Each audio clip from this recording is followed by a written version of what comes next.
lead-off batter of the afternoon session is Brook Simpson, who is the foundation professor at Arizona State University in the history department.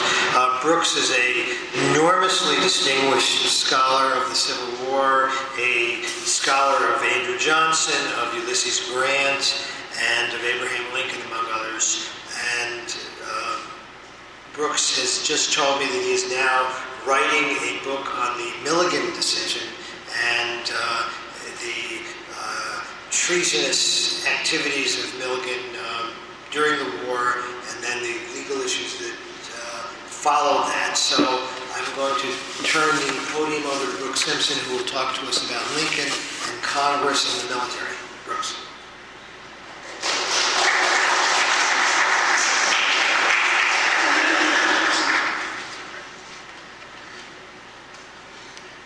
Paul liked my talk so much he was going to take it from me.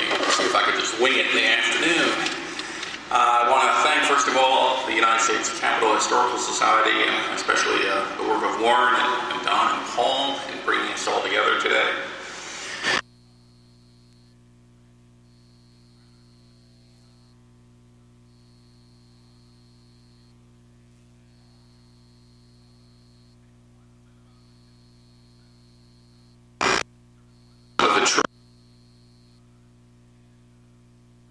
Trying to figure out how much has been new in what we've heard about the 16th president. Lincoln of his birth.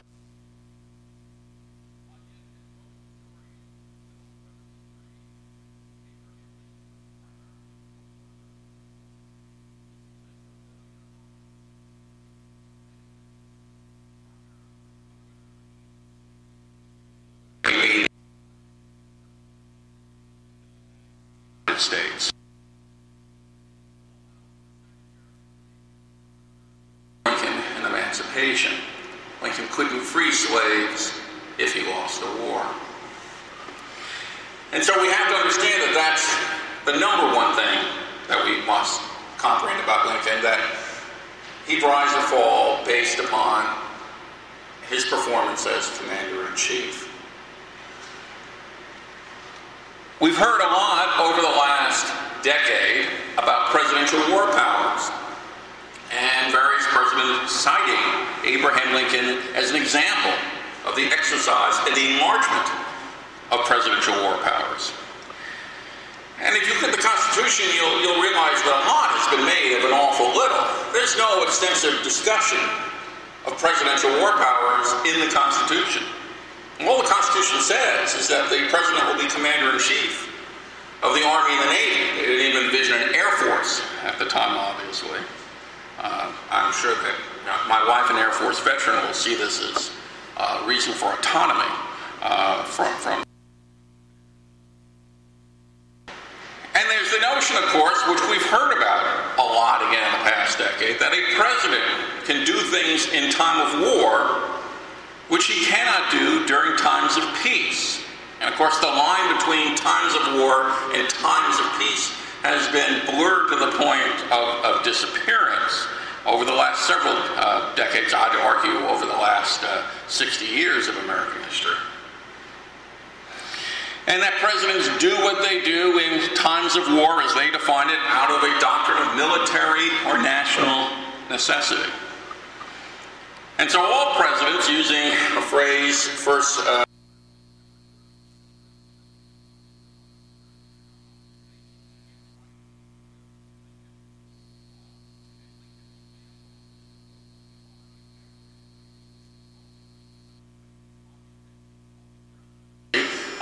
we know that the current occupant of that office has spent a long time identifying himself with the 16th president, perhaps not with the Illinois politics that gave him a reputation.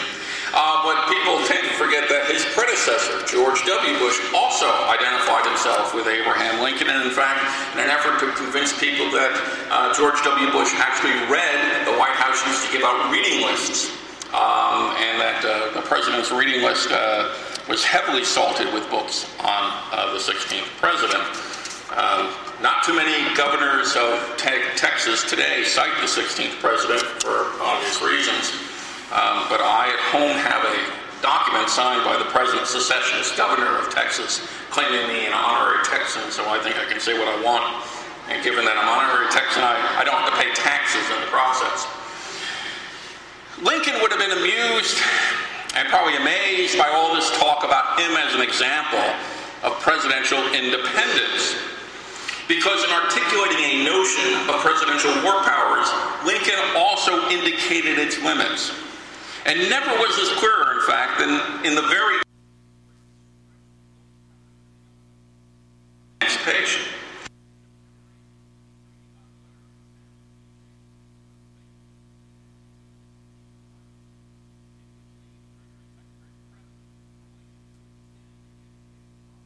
To those areas of Virginia and Louisiana that had not been covered in the original document. In reply, or rather,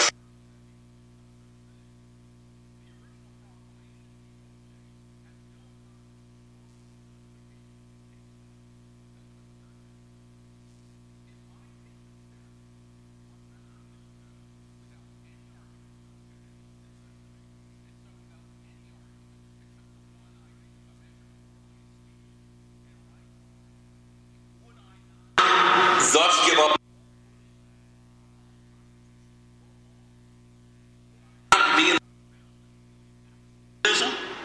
and so Lincoln himself realized there were limits to presidential war powers, which might be of use to those who invoke him as an example of a boundless exercise of power during war.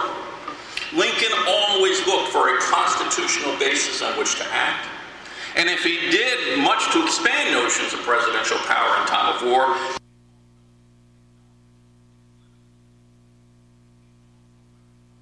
Congress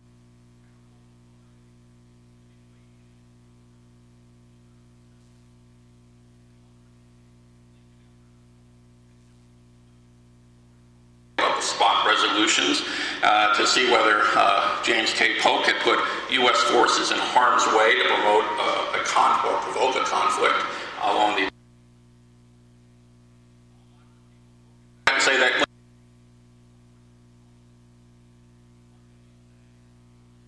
there's not a lot of evidence that distinct and different.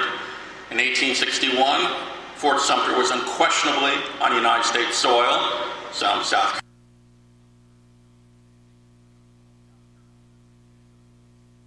that's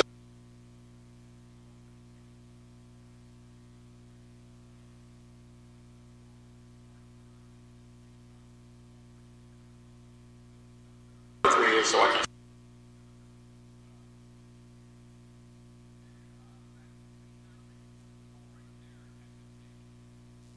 wasn't injected there by presidential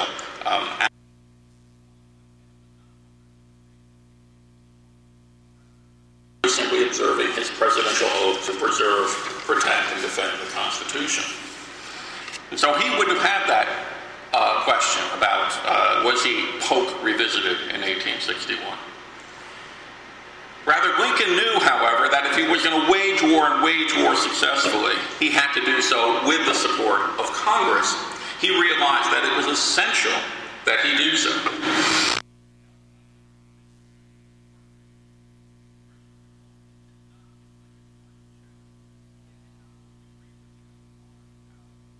The war. But Lincoln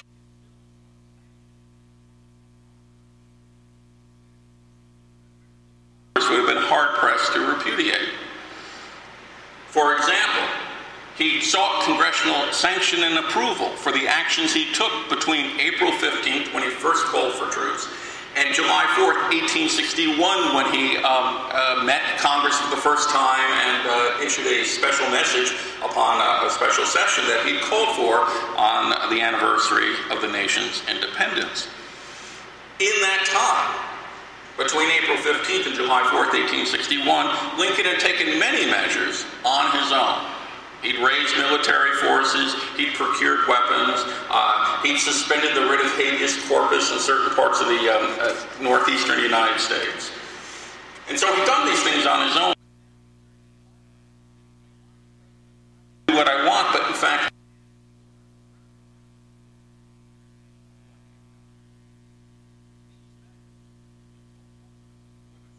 legal or not, were ventured upon.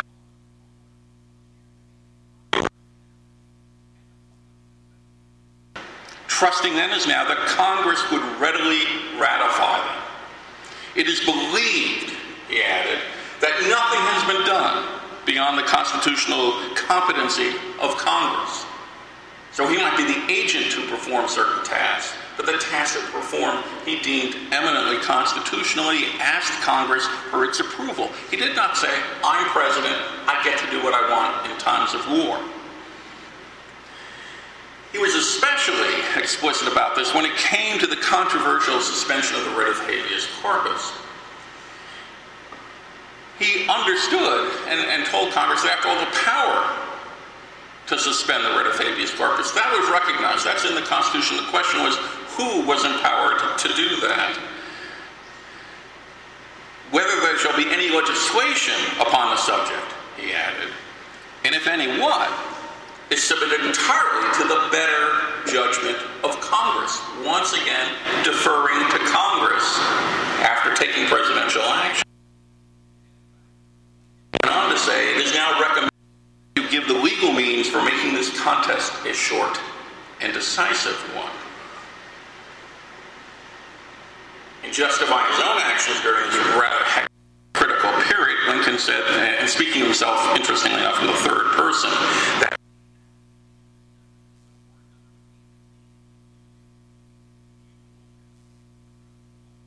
according to your own judgment, perform yours.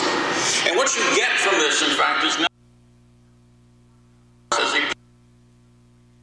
what I think you call act to act.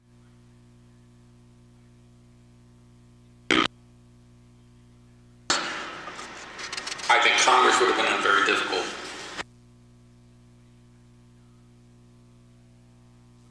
Noted that when Congress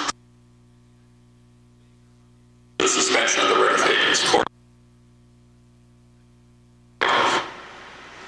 But of course, Congress had other things it had to do to support the war effort. When it came to mobilization, procurement, Congress provided Lincoln with the means to wage war and exercised oversight over the result. There was a contracts committee, for example, that went ahead and looked about overruns and broken equipment and bad procurement deals and the sort, including investigations of Lincoln's first Secretary of War, often not mentioned as one of the team of rivals because he batted under 200 in this position. Simon Cameron, who was appointed his position not out of any expertise when it came to military matters, but rather because he came from Pennsylvania, and Pennsylvania's votes were essential for Lincoln's nomination in 1860. You all know the story about that Thaddeus Stevens once said the only thing that Cameron wouldn't steal. Cameron was outraged to Abraham Lincoln and said, I want to apologize. I said that Cameron would not steal. Now that's clearly open to discussion.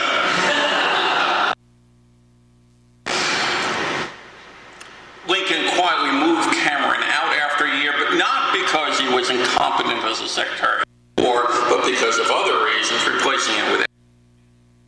And in fact, when Congress investigated Cameron's conduct of the War Department, Lincoln stepped in and said, anything Cameron has done, he's done under my authority. And that ended that investigation.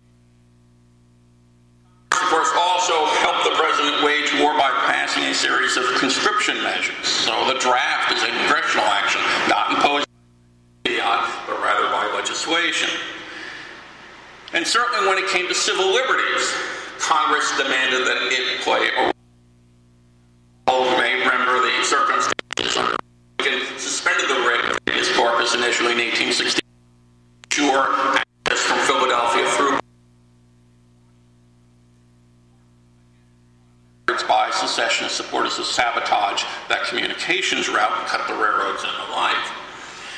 But the question at that time was who suspends the writ, and Chief Justice Roger B. Taney, acting in his capacity in a federal circuit court, and clearly Paul Finkelman's favorite Chief Justice, in fact his favorite justice of all time, Roger B. Taney. I'll tell you,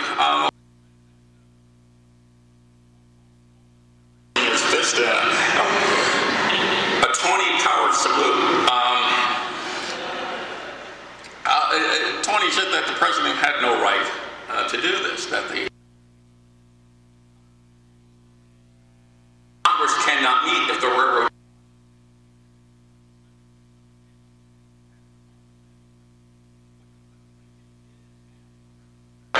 retroactive approval in 1861.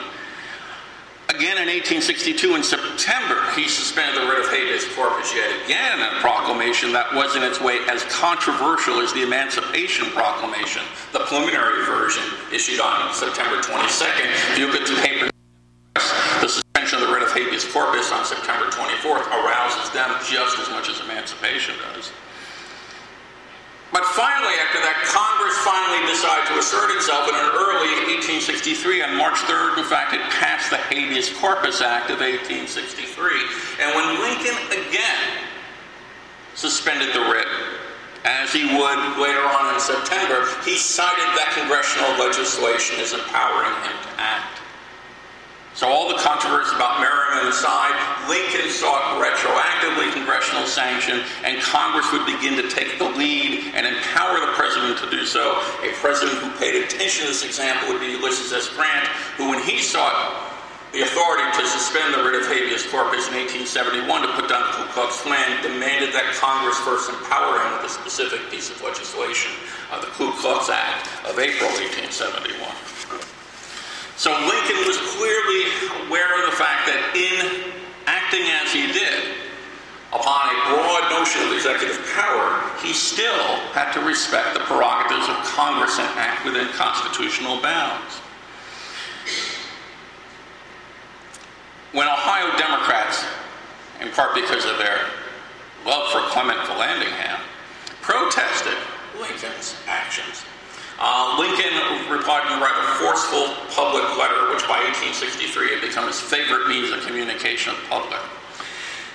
I think the man who, for this time, the people have under the Constitution made the commander-in-chief is the man who holds the power and bears the responsibility of using it.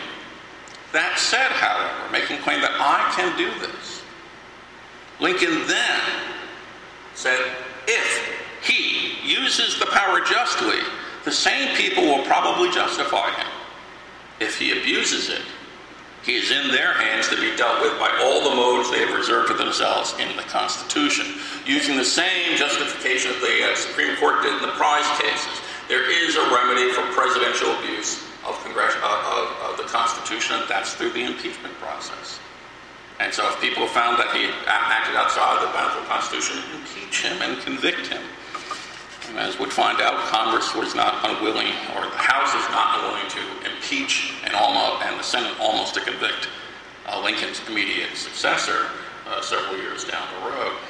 But still, now when Lincoln finally did again suspend the writ again in September 1863, he now cited that habeas corpus act as justification. He no longer said, my presidential powers alone as I interpret them allow me to do this. He said, Congress has allowed me to do this by authorizing me to act in these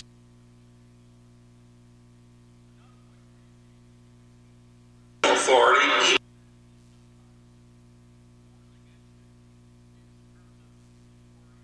The issue of slavery that Lincoln and Congress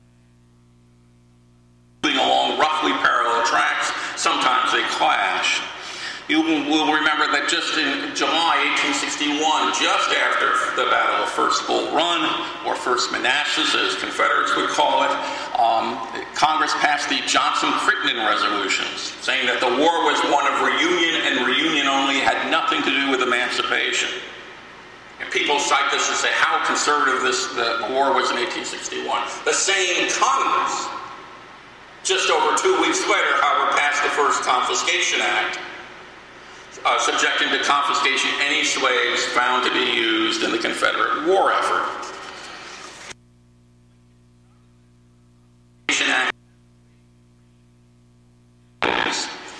In August 1861, John C. Fremont, in arbitrary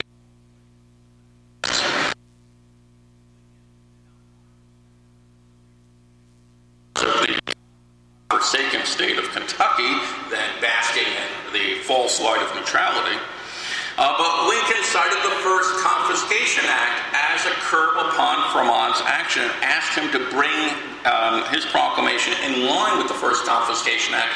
And when Fremont demurred, he imposed the First Confiscation Act as the correct way to address the issue of slavery in Missouri. In justifying his action to Orville Browning, Senator from Illinois, he said, "What I object to is that I, as president, should expressly or implicitly seize and exercise the permanent legislative functions of government." Once again, deferring to Congress in this case. And we see emancipation as an exercise of presidential war powers, but here Lincoln himself is saying, I can't do what you think I ought to be able to do. There's a limit to what I can do. Now, as you know, Congress does not renew its commitment to the Johnson-Crittenden resolutions when it meets in regular session in December 1861. In March of the following year, 1862, it says that military commanders cannot return fugitive slaves to their masters. And of course, in July 1862, it passes a second confiscation. The exact wording of the act. The act was modified, and Lincoln then signed it, and then gave a message, which I guess you now statement, in which he said, "This is what I've signed, but this is how I understand it." Interestingly enough, that was not cited as an example by subsequent presidents who were fond of signing statements as an example of a presidential signing statement. Yet Lincoln did not vigorously enforce the Second Confiscation Act. The Second Confiscation Act confiscated those slaves owned by secessionists, no matter where they were. If you were pro-Confederate, you could lose your slaves through judicial proceedings, and Lincoln was slow to initiate those proceedings. Yet at the same time, Lincoln quibbles with Congress over this issue. He is preparing that document which becomes known as the Preliminary Emancipation Proclamation. So he's moving in the same direction, but along a different track. And the document that he does come up with by September 1862 acts differently than the Second Confiscation Act. And this is one of the things that you hear every once in a while. Not only did the Emancipation Proclamation not free any slaves, which would come as a surprise to the slaves, but that it didn't do anything Congress hadn't already done, and that's simply not true. Second Confiscation Act acts upon individuals according to their allegiance. On areas regardless of the allegiance of the slave owners in those areas. Different way who would be subject to federal intervention in various areas. Lincoln continued to, in fact, insist that Congress could not arbitrarily. He pushed for and ultimately got, of course, his preferred route, constitutional amendment, the 13th Amendment, which he called a king's cure. He did so much to push through Congress in 1864 and 65. Finally, there's the conduct of military operations. Here again, Congress did not go gently into that good night. In fact, in 1861, after several Union setbacks, Congress established the Joint Committee on the Conduct of the War, featuring among its heavy hitters Benjamin Wade of Ohio, Zachariah Chandler of Michigan, even for a while Andrew Johnson, George W. Julian from the House from Indiana, people who were in fact very much associated with an earnest, vigorous prosecution of the war, and three of those people, obviously not Johnson, who soon slips off the committee, also committed to the destruction of slavery. The Joint Committee of the Conduct on the War has been a subject of a lot of scholarships, a scholarship by various historians. I'm not going to go into that. Taking my graduate partisan ways to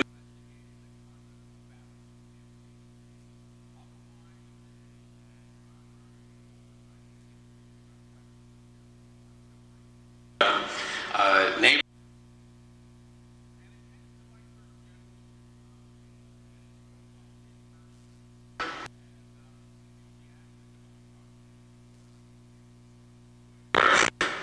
Tended not to be so happy with generals who felt were not up to that measure. Therefore, if you go ahead and say, who did the committee like? Here are the generals that Congress thought should lead the Union war effort.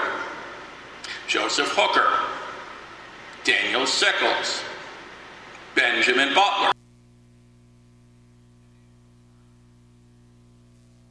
Who are the generals that they had questions with? Well, here's our full good and bad. George McClellan didn't like the committee.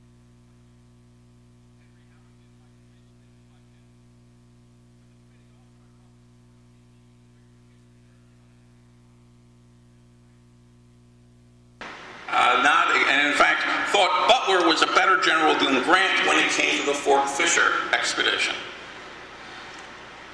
So, congressional wisdom is not always what we might want it to be. But they did define prosecuting the war not simply as an issue of military expertise, but of earnestness, having your heart in the war. And to these people, having your heart in the war meant going after slavery and going after white Southerners as hard as possible. Well, this group did, in fact, help spur various crises, including the oft-discussed cabinet crisis. His team of rivals.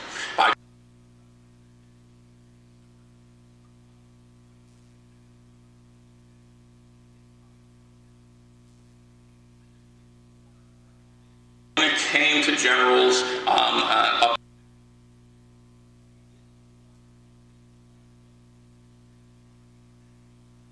and to watch their actions accordingly.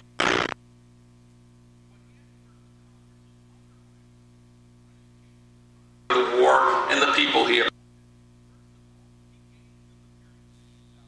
Patronage and often sought the advice of members of Congress and the House and the Senate in getting those commissions.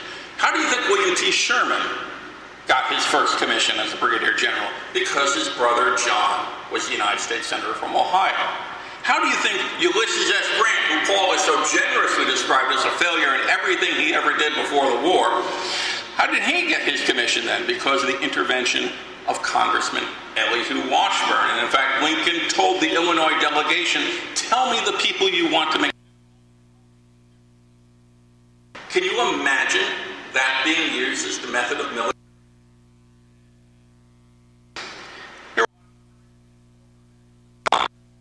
And aspiring members of Congress who wore shoulder straps during the war. Nathaniel Banks, former Speaker of the House. John McClernand, who had been a Democrat in Illinois before the war, and an erstwhile subordinate of Grant's during the war before Grant dumped him. Frank Blair, he of Blair House, son.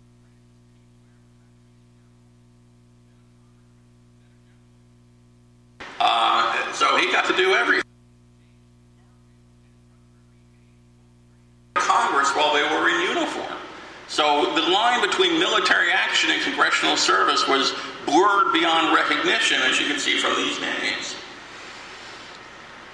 And so he understood, Lincoln did, that this was a political war. And not just a political war against Confederates, but a political war in terms of patronage, of greasing the wheels, of working with members of Congress. And in turn, Congress did not give a blank check. And the best example of this is the decision by Congress in December 1863 to reestablish the rank of Lieutenant General in the United States Army. That rank had gone out of vogue as a permanent rank with George Washington's retirement, although Winfield Scott had held it by brevet rank at the beginning of the American Civil War.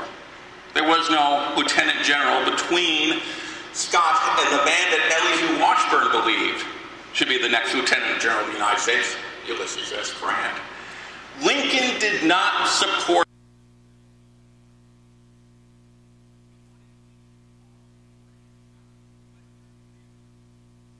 out a much more pragmatic reason to keep Grant out. He was afraid that Grant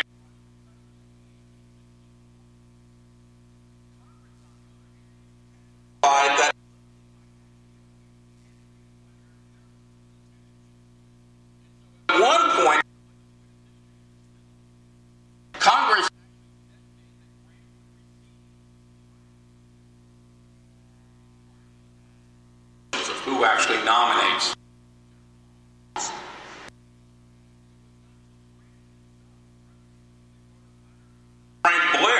Saying Frank Blair, the general turned congressman turned general.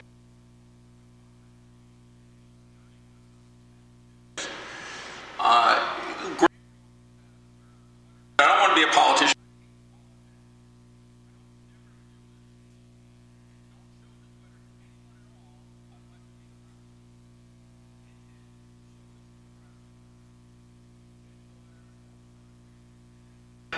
And if you drop the provision about naming Grant explicitly in the bill, otherwise we're going to fight, I will name Grant once you pass the bill.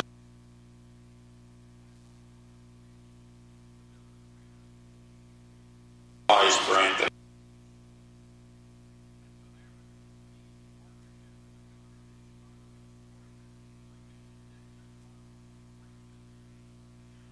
In early 1864, no, he wasn't. He was dead set against it until he got the proper quid pro quo. So, between President and Congress, but Lincoln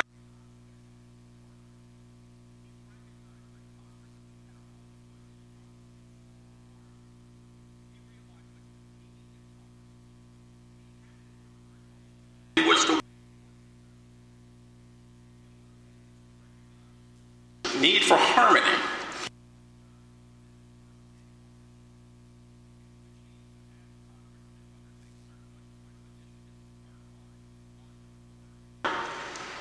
And then said, in a storm, no one on board frequently all go down together because allowed to control. So if Lincoln was the captain,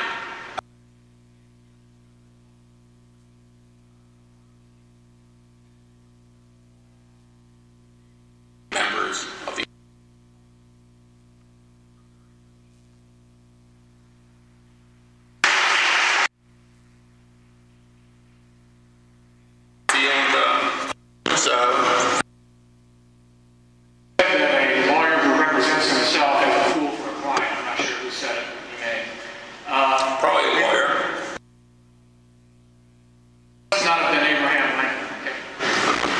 We all know he was an attorney, and you have cited a number of public statements and documents in which there's been legal analysis and constitutional analysis and so forth.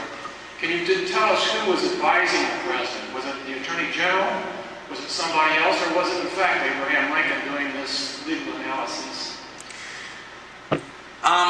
It was a number of people. It wasn't Lincoln doing things on his own, although Lincoln had undertaken in the last several years of his political career in Illinois rather intensive understanding of the Constitution in order to talk about its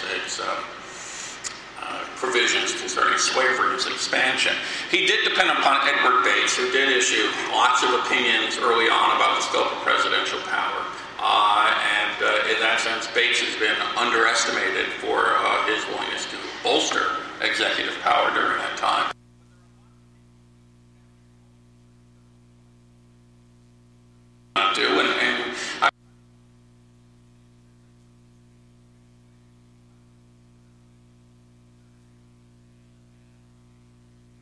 Lincoln said, no, I won't accept that. So he did solicit advice from several people. He solicited advice from several legal scholars. The most prominent was a fellow named William Whiting. And you can see as Lincoln develops his notion of presidential war powers when it comes to the abolition of slavery, Whiting's treatise is something that he begins to consult. So he just didn't keep his own counsels on this issue. He was more broadly available and taking in lots of opinions when he came to formulate his position on presidential war powers. Thank you very much. I really appreciated your remarks and learned a great deal. There is one individual you didn't mention. There always is. I came in a few minutes late, so perhaps you did mention him, and I apologize.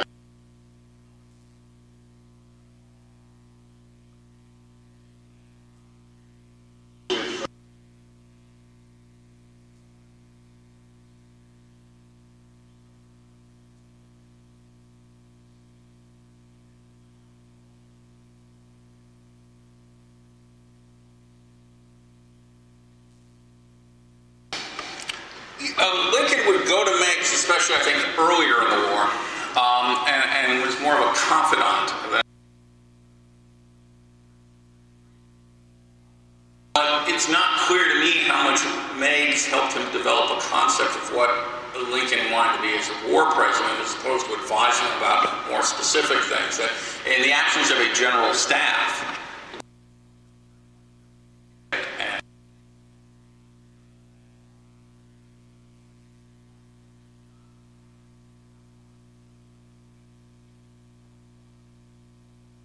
discussing certain issues of presidential war powers with Meigs.